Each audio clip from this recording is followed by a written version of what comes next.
আমাকে আমার এক বন্ধু বলছে, একই জামা কতদিন ধরে পরবি? তা আমার একটা কথা মনে পড়লো, আমাদের নতুন জামা কাপড় তাকে আমরা কত যত্ন করি, যত্ন সহকারে তাকে আলমারিয়ে গুছিয়ে রাখি। আবার তাকে কোথাও গেলে বেড়াতে কিংবা বিয়েবাড়ি অনুষ্ঠানে তাকে কত যত্ন সহকারে গুছিয়ে পরি, আয়রন করে সব কিছু।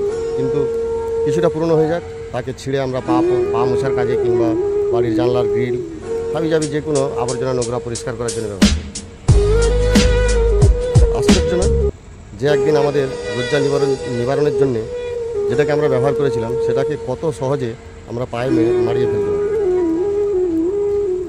সেটা হয়তো তোমার দরজার সামনে কিংবা রান্নাশালে যে কোনো জায়গায় পায়ের তলাতেই থাকে, কারণ সেটা পুরনো হয়ে গেছে। এর থেকেও বেশি খারাপ যেটা লাগে, তোমার আত্মীয় স্বজন যখন আসবে ওই দরজার সামনে পা মোছাটাকে তোমরা পায়ে ছুঁড়ে ফেলবে এবং একটা নতুন পাপড় নিয়ে এসে ওখানে সাজিয়ে রাখবে। আত্মীয় স্বজনদের কাছে সেটুকুও তার স্থান থাকলো না।